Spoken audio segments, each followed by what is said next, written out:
오늘 하나의 말씀 히브리서 2장 1절에서 9절까지 함께 보도록 하겠습니다. 하나의 말씀 받들어 읽도록 하겠습니다. 그러므로 우리가 잘못된 길로 가지 않도록 들었던 모든 것에 더욱 주의를 기울여야 합니다. 천사들을 통해 하신 말씀도 효력이 있어 모든 범죄와 불순종이 마땅한 징벌을 받았는데 우리가 이 큰 구원을 무시한다면 어떻게 징벌을 피할 수 있겠습니까? 이 구원은 처음에 주께서 말씀하신 것이며 들은 사람들이 우리에게 확증해 준 것입니다. 하나님께서도 표적과 놀라운 일들과 여러 가지 기적들, 그리고 그분의 뜻에 따라 나눠주신 성령의 은사들로 함께 증언하셨습니다. 하나님께서는 우리가 말하는 앞으로 올 세상을 천사들에게 다스리라고 하신 것이 아닙니다. 그러나 누군가의 어디 증언하며 말했습니다. 사람이 무엇이기에 그를 생각해 주시며 인자가 무엇이기에 그를 돌보십니까? 주께서 그를 잠시 동안 천사들보다 낮아지게 하시고 그에게 영광과 존귀의 관을 씌우셨습니다. 주께서는 만물을 그의 발 아래 복종하게 하셨습니다. 하나님께서는 만물을 그의 발 아래 복종하게 하심으로 그에게 복종하지 않는 것을 하나도 남기지 않으셨습니다. 그러나 지금은 우리가 아직 만물이 그에게 복종하는 것을 보지 못합니다. 다만 우리는 천사들보다 잠시 낮아지신 분, 곧 죽음의 고난을 통해 영광과 존귀로 관을 쓰신 예수를 바라봅니다. 이는 그분이 하나님의 은혜로 모든 사람을 위해 죽음을 맛보려 하심입니다. 아멘. 오늘 본문은 이제 2장의 시작은 그러므로라는 말과 이제 함께 시작을 하고 있습니다. 이는 1장에 있었던 말씀을 이제 휴식하면서 이제 이야기 시작하고 있는 것이죠.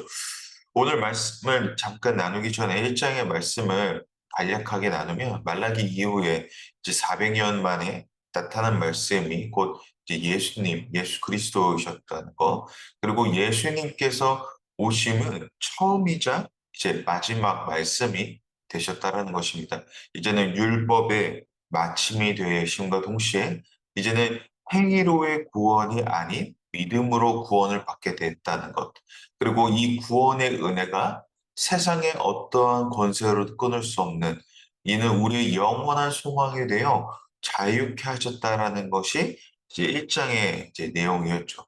그리고 그 1장의 내용으로 말미암아 이 영원한 소망을 누리게 되었다는 것은 과거에는 행위로 인한 낙담이나 정죄가 만연했다면 이제는 예수 그리스도로 인해 이제 새 사람이 되었다라는 것. 다시 말해 죄가 우리를 사로잡지 못할 뿐더러 다시는 우리를 정죄하지 못할 것이라는 그런 의미가 담겨져 있던 것이 바로 1장의 내용이었습니다. 즉 율법주의자들에게 이제 정죄하는 자들이 되지 말라고 이제 이야기를 하는 것이죠. 그렇게 이제 1절에서 이제 그러므로라고 얘기하는 것은 우리가 그런 잘못된 길로 이제 정지하는 자들이 되지 말아야 된다라는 것, 그 주의를 우리가 기울여야 됩니다라고 이제 이야기를 하고 있는 것입니다. 그런데 2절에서 말하기를 천사들을 통해 하신 말씀도 효력이 있다고 합니다. 이 천사들을 통해 하신 말씀에 효력이 있다라는 것은 여기서 이 뜻은 율법을 말하는 것입니다. 2절 함께 보도록 하겠습니다. 천사들을 통해 하신 말씀도 효력이 있어 모든 범죄와 불순종이 마땅한 징벌을 받았는데, 즉 율법을 불순종함으로 징벌을 받았다라는 것이죠. 앞에서는 율법을 마치 무의미한 것처럼 율법을 지키지 말아야 된다, 뭐 이런 식으로 얘기한 것인데 율법의 3절, 2절에서는 율법의 순기능이 있다라는 것입니다. 말씀을 읽다 보면 때때로 오해하게 됩니다. 그 율법은 나쁜 것이 아니었나라는 생각이 든다라는 것이죠. 그렇다면 정말 율법 자체가 문제가 있었던 것이냐?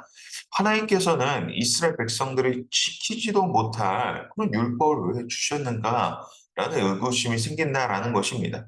하나님께서 주신 율법이 정말로 잘못되었기에 이스라엘 백성들이 이를 지키지 못했습니까? 아니죠. 이스라엘 백성이 지키지 못했기에 율법을 잘못되었다라고 이야기를 한 거죠. 율법 자체가 잘못이 있었다는, 율법 자체에 오류가 있었던 것이 아니라 이스라엘 백성이 율법을 지키기 어려우니까 잘못되었다고 이야기를 했다라는 것입니다. 율법을 지키기 어려우니 자신의 편의에 따라 바꿔 나아가는 것.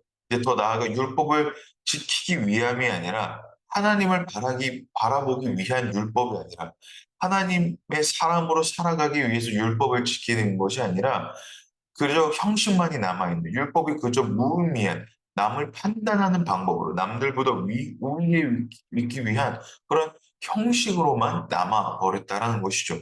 그렇기에 3절에서 이 큰 구원을 무시한다면 어떻게 징벌할 수 있냐라고 이제 이야기합니다. 여기서 큰 구원이라는 예수님의 오심을 이제 이야기를 하는 겁니다. 그러니까 이전에는 구약의 율법으로 순종치 아니하는 자들을 징벌을 하셨는데 이제는 그 징벌이 아닌 사랑으로 덮으시는 그 은혜로 말미암아 우리에게 그 사랑의 예수 그리스도를 그 큰 구원, 예수 그리스도가 큰 구원이라는 거죠. 예수님의 큰 구원을 이제 율법 이후에 보내셨는데 이제 이 큰 구원까지도 무시를 한다면 우리는 어떻게 징벌을 피할 수 있겠습니까? 라고 이야기를 한다라는 것이죠.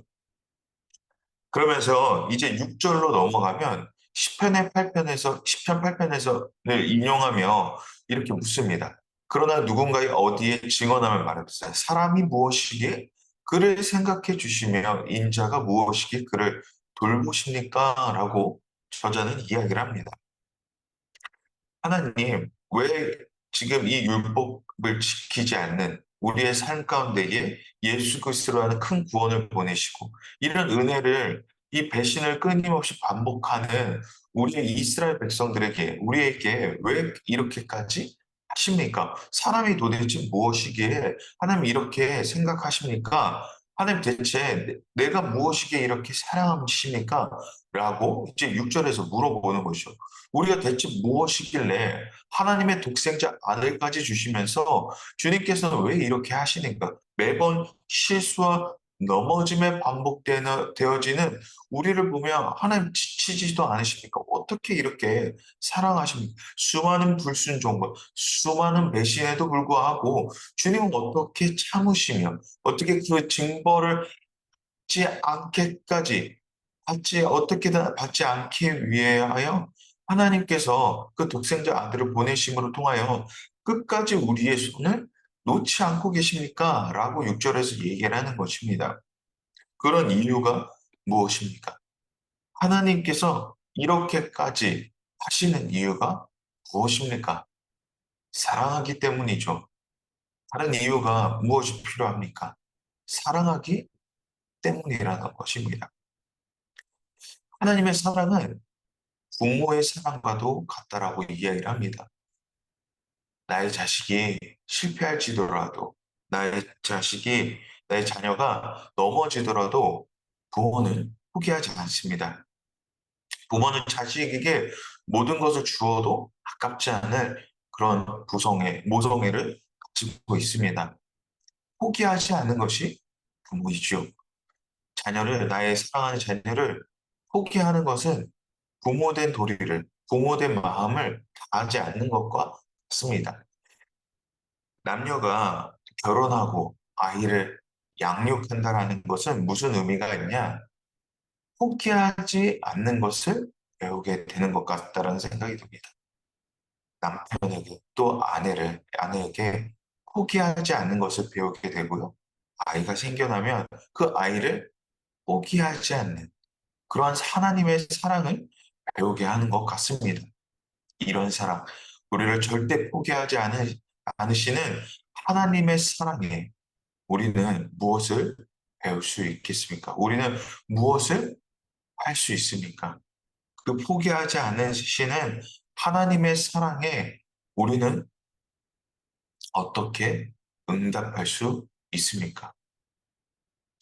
앞서 말씀드렸던 것처럼 내가 남편을 포기하지 않는 것, 내가 나의 사랑하는 아내를 포기하지 않는 것, 나의 자녀를 포기하지 않는 것과 같이 나도 하나님을 포기하지 않는 것.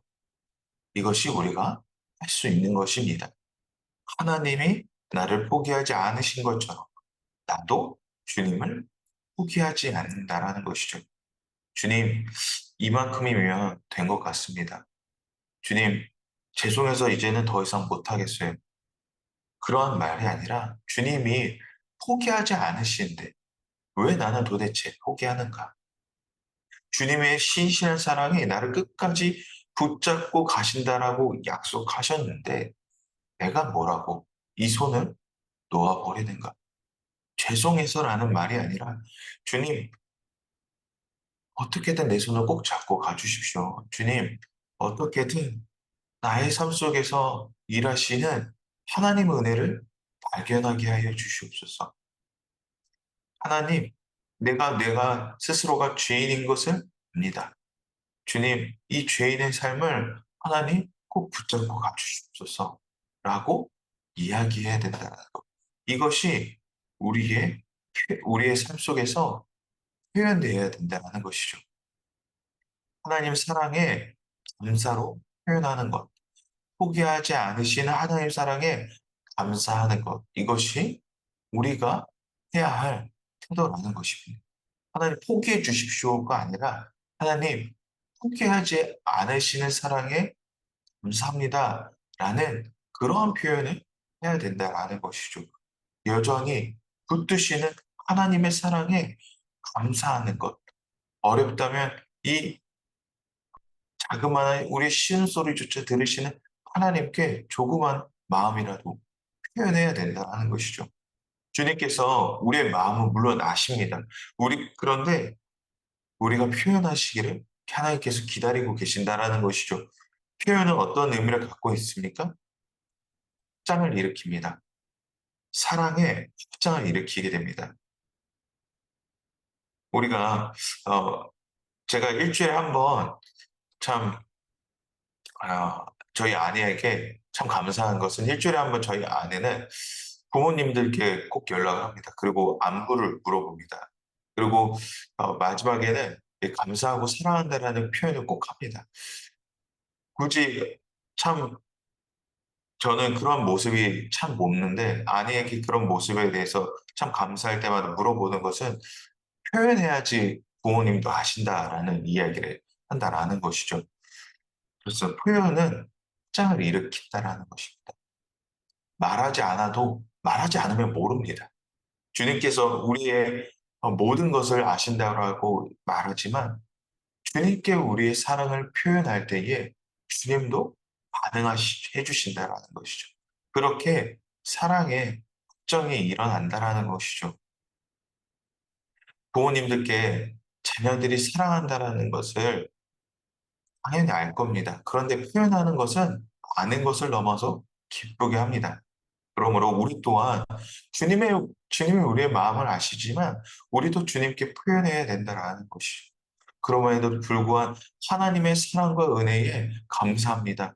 하나님 절대 포기하지 않으시는 그 성실하신 하나님의 사랑에 내가 숨쉽니다. 내가 주님 없이는 안 된다라는 그런 표현이 있어야 된다라는 것입니다.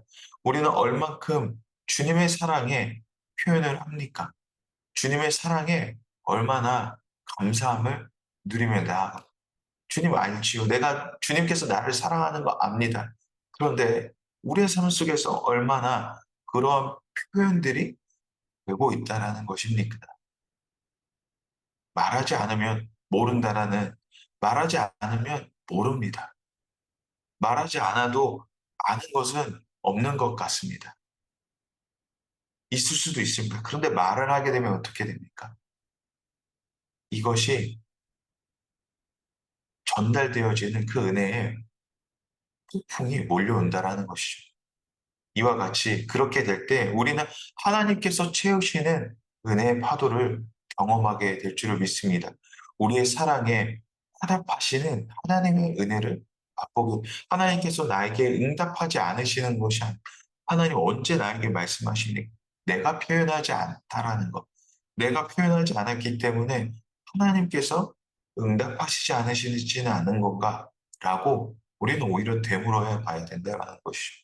그러므로 여러분, 오늘도 여전한 하나님의 사랑에 표현하시기를 바랍니다. 아, 하나님, 오늘도 나를 구원해 주셔서 감사합니다. 주일 예배를 참석할 때만 내가 하나님의 사랑에 감사의 고백이 있는 것이 아니라 나의 기도 속에서 하나님께 그 특별한 때에만 하나님을 향한 감사와 고백이 있는 것이 아니라 하나님, 오늘도 여전히 나를 사랑하신 그 은혜에 감사합니다라는 고백이 우리의 삶 속에서 끊임없이 반복되어야 된다는 거죠. 아침에 일어날 때, 아, 하나님, 오늘 나를 사랑하시기에 나의 아침을 일깨우셨군요. 하나님, 오늘도 나를 사랑하시기 때문에 하나님 이런 만남들, 주변에 좋은 사람들을 나에게 베풀어 주셨군요. 아, 하나님, 오늘도 이렇게 이 식사할 수 있는 것, 우리가 식탁 기도라고 하죠. 이 식탁 기도를 할 때조차도, 아, 하나님, 오늘도 나에게 이 사랑을 베푸셨기에 내가 오늘도 일용할 양식을 주님께서 나에게 베푸셨기에 먹을 수 있게 됐게. 이 식탁 기도라는 게 그런 의미, 그런 매번 그냥 똑같은 그런 기도를 하는 것이 아니라 아, 정말 하나님의 사랑에 감사하기 때문에 그러한 기도가, 그런 표현이 나온다라는 것이죠. 사랑하는 성도 여러분, 이 일상 속에서 하나님께서 채우시는 그 은혜를 맛보시기를 원하십니까? 그러면 끊임없이 표현하시기 바랍니다. 끊임없이 그 하나님의 사랑에 감사해 보시길 바랍니다. 그러면 주님께서 응답하실 것입니다. 주님께서 형용할 수 없는 그 사랑의 은혜로 우리를 채우실 것입니다. 오늘도 그 고백이 나를 채우시는 것, 나를 숨쉬게 하시는 것을 경험하시기를 바랍니다. 오늘 그 놀라우신 은혜가 나를 넘치게 하시는 그 은혜가 우리 안에 있으시기를 주님의 이름으로 축복합니다. 오늘도 하나님의 사랑은 나를 덮으시고 계십니다. 그 안전한 하나님의 그 그늘 아래 우리를 채우시고 계십니다. 그러므로 표현하십시오. 그러므로 말하십시오. 마음속에 담아두는 것이 아니라 표현하십시오. 말할 때 그 은혜는 더 큰 확장으로 이루어질 것입니다. 우리 시간 함께 기도하도록 하겠습니다.